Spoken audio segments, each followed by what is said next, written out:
Abdullah bin Mas'ud adalah salah satu sahabat Nabi Muhammad SAW yang memiliki peran penting dalam sejarah Islam.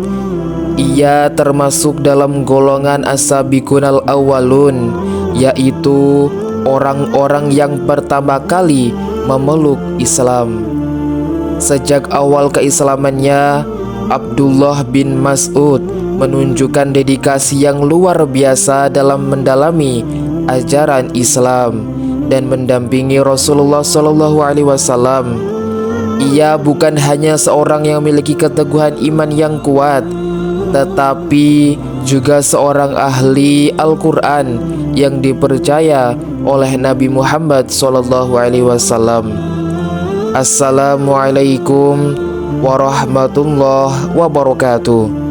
Sahabat yang dirahmati Allah Subhanahu wa Ta'ala, Abdullah bin Mas'ud lahir di kota Mekah dari keluarga yang sederhana. Ia berasal dari suku Huzail dan sejak kecil sudah terbiasa dengan kehidupan yang keras. Sebelum masuk Islam, ia bekerja sebagai pengembala kambing milik Uqbah bin Abi Mu'aid, seorang pemuka Quraisy yang menentang dakwah Nabi Muhammad SAW. Hidupnya sederhana dan ia tidak memiliki kedudukan yang tinggi di masyarakat Quraisy. Namun takdir membawanya kepada jalan yang mulia. Suatu hari ketika sedang mengembala kambing di padang pasir, ia bertemu dengan Nabi Muhammad SAW dan Abu Bakar As-Siddiq. Nabi bertanya kepadanya, apakah ia memiliki susu untuk diminum? Karena kambing-kambing yang digembalanya bukan miliknya sendiri, Abdullah bin Mas'ud menolak dengan sopan. Nabi pun meminta izin untuk memerah seekor kambing yang belum pernah dikawinkan. Setelah mengusap putingnya sambil berdoa kepada Allah Subhanahu wa Ta'ala, tiba-tiba susu mengalir deras dari kambing tersebut. Abdullah bin Mas'ud takjub melihat kejadian yang luar biasa tersebut dan menyadari bahwa Nabi Muhammad SAW bukanlah manusia biasa. Dan sejak itulah ia tertarik dengan ajaran Islam dan segera masuk Islam. Setelah masuk Islam, Abdullah bin Mas'ud merasa sangat dekat dengan Nabi Muhammad SAW. Ia bahkan mengajukan diri untuk menjadi pelayan beliau. Rasulullah SAW menerimanya dan sejak saat itu Abdullah bin Mas'ud selalu mendampingi Nabi dalam berbagai kesempatan. Ia bertugas menyiapkan sandal, air wudhu, siwak, hingga alas duduk bagi Nabi Muhammad SAW. Kedekatannya ini dengan Rasulullah memberinya kesempatan untuk belajar langsung dari beliau, terutama dalam hal membaca dan memahami Al-Quran. Karena selalu berada di dekat Nabi, Abdullah bin Mas'ud menjadi salah satu orang yang paling banyak mengetahui wahyu yang turun. Ia sering mendengar langsung dari Nabi tentang ayat-ayat yang baru diwahyukan dan memahami konteks turunnya ayat tersebut. Hal ini menjadikannya sebagai salah satu sahabat yang paling ahli dalam Al-Quran. Abdullah bin Mas'ud dikenal sebagai salah satu sahabat yang memiliki bacaan Al-Quran yang paling indah dan fasih. Rasulullah SAW pernah bersabda, barang siapa yang ingin membaca Al-Quran yang baik seperti pertama kali turun, maka bacalah seperti bacaan Abdullah bin Mas'ud. Hadis ini diriwayatkan oleh Ibnu Majah dan Ahmad. Selain itu, Nabi juga bersabda, ambillah Al-Quran itu dari 4 orang, yaitu Abdullah bin Mas'ud, Salim, Mu'adz bin Jabal, dan Ubay bin Ka'ab. Hadis ini menunjukkan betapa tingginya kedudukan Abdullah bin Mas'ud dalam hal penguasaan Al-Quran. Suaranya yang merdu dan kefasihannya dalam membaca Al-Quran membuat Nabi Muhammad SAW meminta Abdullah bin Mas'ud untuk membacakan Al-Quran kepadanya.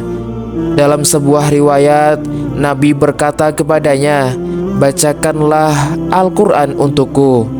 Abdullah bin Mas'ud terkejut dan berkata, "Wahai Rasulullah, apakah aku yang harus membacakannya untukmu, sedangkan ia diturunkan kepadamu?" Nabi pun menjawab, "Aku senang mendengarnya dari orang lain." Maka Abdullah bin Mas'ud pun membacakan surah An-Nisa ketika sampai pada ayat, "Barang siapa jika kami mendatangkan seorang saksi dari setiap umat dan kami mendatangkan engkau Muhammad sebagai saksi atas mereka." Quran surah An-Nisa ayat 41. Nabi pun menangis terharu mendengar bacaan tersebut. Keberanian Abdullah bin Mas'ud juga patut dicontoh. Ia tercatat sebagai orang pertama setelah Nabi Muhammad SAW yang membacakan Al-Quran secara terang-terangan di hadapan kaum musyrikin Quraisy. Suatu ketika, para sahabat berkumpul dan membahas siapa yang berani membacakan Al-Quran di depan kaum Quraisy. Abdullah bin Mas'ud dengan tegas menawarkan diri meski para sahabat lain khawatir akan keselamatannya.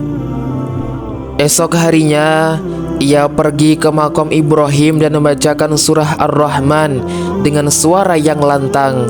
Tindakannya ini membuat marah kaum Quraisy yang kemudian memukulinya hingga babak belur. Namun semangatnya tidak surut dan ia bahkan ingin mengulangi aksinya keesokan harinya. Para sahabat akhirnya melarangnya karena khawatir akan keselamatannya. Pada masa kekhalifahan Umar bin Khattab, Abdullah bin Mas'ud dikirim ke Kufah untuk mengajarkan Islam kepada masyarakat di sana. Umat sangat mempercayainya dan menganggapnya sebagai orang yang paling berilmu dalam hal Al-Quran dan Sunnah. Di Kufah, ia menjadi guru banyak sahabat dan tabi'in, serta membangun fondasi keilmuan yang kelak menjadi pusat pembelajaran Islam. Namun, pada masa kekhalifahan Utsman bin Affan, terjadi perbedaan antara Abdullah bin Mas'ud dengan kebijakan khalifah, terutama terkait dengan kodifikasi mushaf Al-Quran. Meskipun demikian, ia tetap setia kepada Islam dan tetap menjadi panutan bagi umat muslim. Pada tahun 32 Hijriah, Abdullah bin Mas'ud wafat dalam usia 65 tahun. Ia dimakamkan di Baqi, Madinah. Sebelum wafatnya, ia ditanya oleh sahabat tentang apa yang ditakutkannya. Kemudian ia menjawab, "Aku takut kepada dosa-dosaku." Kemudian ia diminta untuk berwasiat dan berkata, "Hanya Al-Quran dan sunnah Nabi yang menjadi pegangan hidupku." Kisah hidup Abdullah bin Mas'ud adalah teladan tentang keberanian, keteguhan iman, dan dedikasi dalam menegakkan ajaran Islam. Semangatnya dalam mempelajari dan mengajarkan Al-Quran, serta keberaniannya dalam menghadapi tantangan menjadi inspirasi bagi generasi muslim sepanjang masa.